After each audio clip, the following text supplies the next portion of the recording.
एक समय की बात है, एक राजा रहता था जो कि यह देखना चाहता था कि क्या मेरे भी राज्य में आलसी लोग रहते हैं या फिर नहीं। इसके लिए उस राजा ने अपने सैनिकों को कहकर रात के समय में गांव के बीच रास्ते में एक सामान्य आकार का पत्थर रखवा दिया।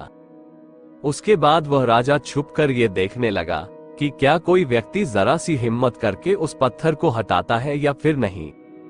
राजा वहां बहुत समय से खड़ा था और देखता रहा, लेकिन किसी ने भी उस पत्थर को हटाने की कोशिश नहीं किया। उस राज्य के कुछ सबसे धनी व्यापारी और दरबारी भी उस पत्थर के पास से होकर गुजरे, लेकिन उन्होंने भी उस पत्थर को बीच रास्ते से हटाने की कोशिश नहीं किया। कुछ आने जाने वाले लोग राजा को ही दोषी ठहरा रहे थे कि राजा कितना लापरवाह है, राज्य की सफाई का ध्यान नहीं रखता है। कुछ समय बीतने के बाद उसी पत्थर से होकर एक सब्जी वाला गुजर रहा था। तभी उसने उस पत्थर को देखा और उसे वहां से हटाने का निर्णय भी लिया। सब्जी वाले ने अपने सब्जी का भार नीचे रखा और उसे पत्थर को हटाने की कोशिश करने लगा। पत्थर थोड़ा भारी था, लेकिन कुछ समय के मशक्कत के बाद वो पत्थर को वहां से हटा देता है।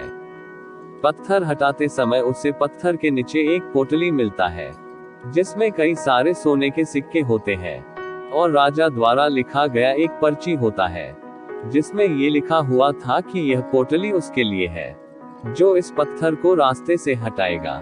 सब्जी वाला समझ जाता है कि यह उसके मेहनत का फल है, लेकिन बाकियों को वह पोटली इसलिए नहीं मिला क्योंकि वे लोग आलसी थे और जरा भी कष्ट सहना नहीं चाहते थे। उसी प्रकार आपको भी अपने सही लक्ष्य की प्राप्ति के लिए आलस को त्यागना होगा।